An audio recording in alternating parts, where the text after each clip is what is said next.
AITA for refusing to change the date of my daughter's birthday party to accommodate a friend. I, 36F, have a friend, Mila, of 5 years, 35F. We share the same cultural background and together with our partners have shared many social activities over the years. Although we live on opposite ends of the city, almost an hour apart, we've shared intimate details of our personal lives, and I've always appreciated her acceptance and support as I healed from a very difficult, no-contact family situation. When I got married 2 years ago, she didn't hesitate to help organize the wedding and be a witness for our marriage certificate. It was the sweetest surprise to find out on our wedding night that I was pregnant. A couple of weeks later, Mila video called me to announce the news that she too was pregnant and was about 3 weeks further along than me. I was delighted. Every week we'd text each other for pregnancy updates. It was so nice to go through pregnancy with a friend. Fast forward to when our babies were a few months old. We managed to meet up for brunch once, but the weekly texts had stopped. Soon I began seeing photos on social media of her out and about frequently with 2 mothers from her local parents group, Sal and Gia. I too had a parents group, but it wasn't all that socially active. Mila previously had mentioned that I should come over to her house for a play date and stay all day, since I live so far away. But a few weeks later, she changed her offer to a short visit of just a couple of hours. I was disappointed, but drove the hour across town and back to see her anyway. On another occasion, Mila invited me on a group trip to the zoo last minute. When I got there, I couldn't help wondering whether she'd invited me because Gia dropped out. I got along fine with Sal. During our introductions, I mentioned my daughter's birth date, and she exclaimed that her son's was the same. A few more months went by, and the contact between Mila and I became sparse. Every time I texted her to start a conversation, she would say she has to go do something and end it fairly quickly. Meanwhile, she, Sal, and Gia became the best of buds, doing just about everything together. Then Mila traveled overseas. While abroad, she kept in regular touch with Sal and Gia by text and video call. I got no messages. Our babies were around 9 months old now, and it was time to begin plans for first birthdays. I sent Mila the invite to my daughter's party more than 2 months in advance. She informed me that she had already been invited to Sal's son's birthday party on the same day at around the same time. I asked her what she wanted to do, and she said she wasn't sure. A few minutes later, she texted to ask how big my party was going to be, because Sal was having a big one, and she'd hate to miss it. Dismayed and hurt by this line of questioning, I kept my cool and replied that we are having a low-key event with close friends. A few hours passed, and then she replied, "I know it's a stretch, but do you think you could change your party to the following day? I really want to wish my daughter a happy birthday." Smacked and further wounded, I responded with, "Sorry, no. We prefer to celebrate my daughter's birthday on the actual day." I'm now reconsidering our friendship.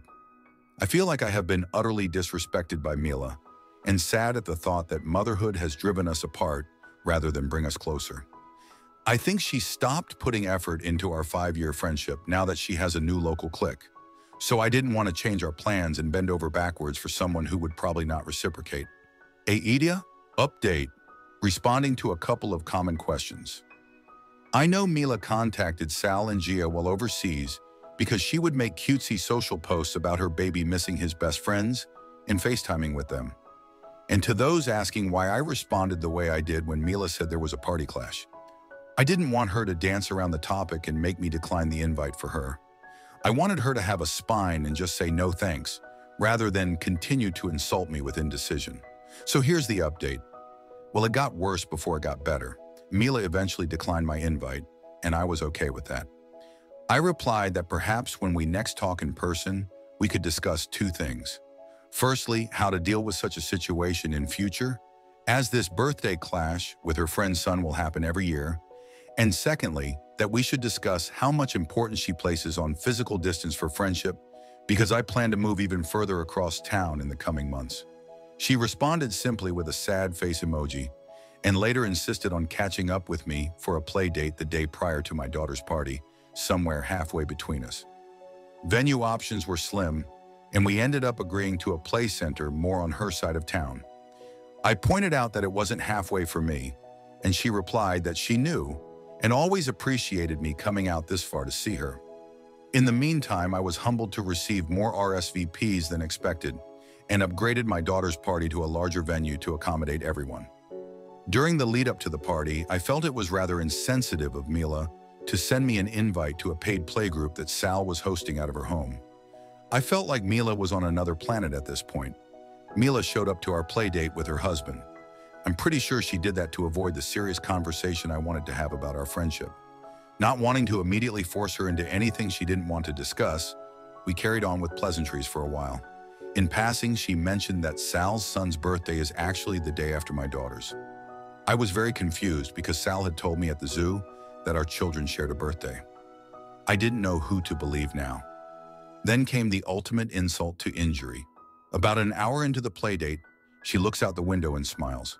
I follow her gaze and see Sal and Gia striding in with their prams, waving at us. Mila quickly said, "Oh, I hope you don't mind they're here." I was too shocked to say anything and numbly shook my head.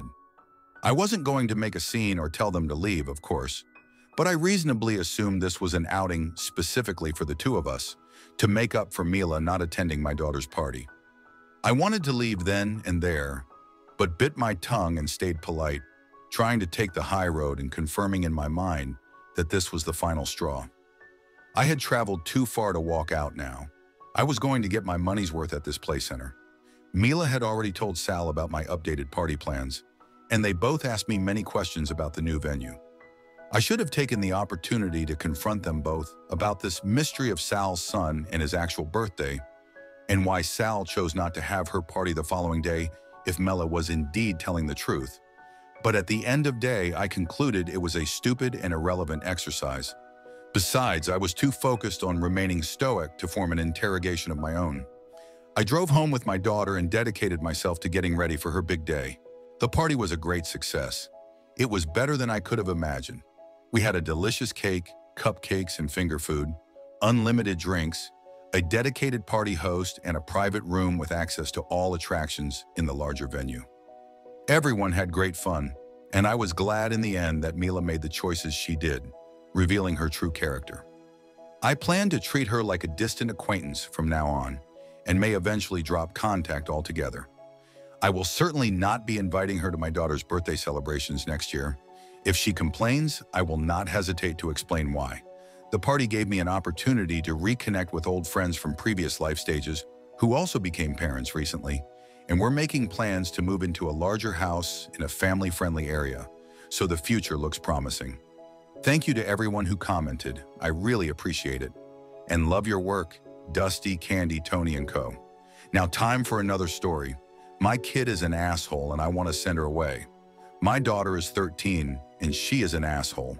I know it's a horrible thing to say about your kid, but it's true, she's an asshole, if not narcissist or even psychopath. I really want to love my daughter and I wish I could, but she's been pushing my buttons for 13 years and I'm just done. She has exhausted me mentally and physically since the day she was born, and it's not just me. My husband and 2 other daughters have had to deal with this for 13 years too. I'm not sure what went wrong with her. It's like she came out the womb screaming and never stopped. As a baby, she would scream and cry until no more tears came out, and her face was all red. She was crying so hard she couldn't even breathe, and she would do this until she literally lost her voice from screaming so much.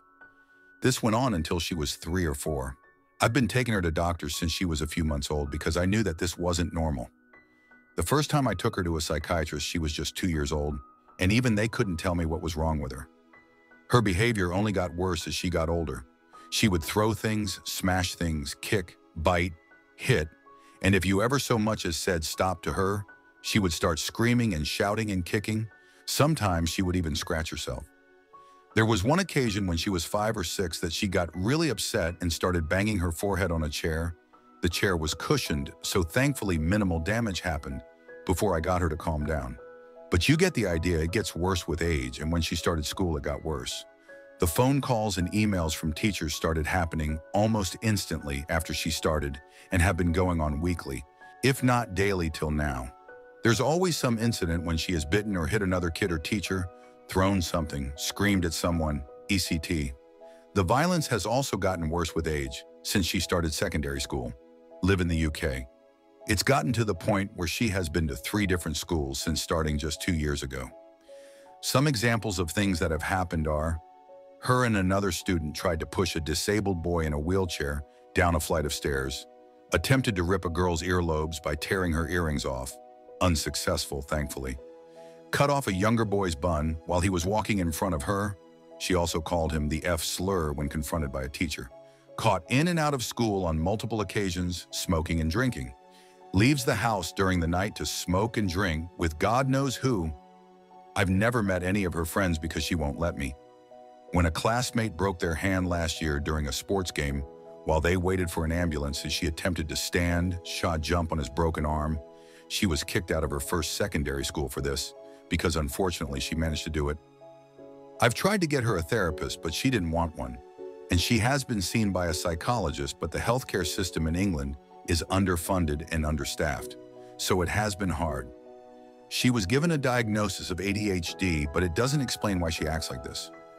I tried to ask the psychologist, but he basically told me that the best thing he can recommend for me is to give her ADHD meds, which I agreed to, but she refused to take them, and instead took them to a meetup with friends and sold them. This is not the first incident we had of her selling stuff to her friends. She has also taken makeup from me and my other daughters, both 18F, my daughter's pain medication after she had surgery, as well as my medical supplies for my type 1 diabetes, needles, insulin pens, ECT. I have no idea why she even wanted or needed my medication, and she won't tell me. She also on regular occasions has attempted to steal money from me, her father, or her sisters, but we have learned to hide the money and lock it away. Everyone in the household except my daughter has received a lock on their bedroom door to keep my daughter out. Now that I have very briefly explained my daughter's behavior, the main reason I came on here is to talk about how I am going to arrange for my daughter to be sent away. She doesn't know it yet, but me and my husband and other daughters do. I am currently looking into boarding schools, especially for troubled kids, as well as wilderness therapy camps for troubled teens.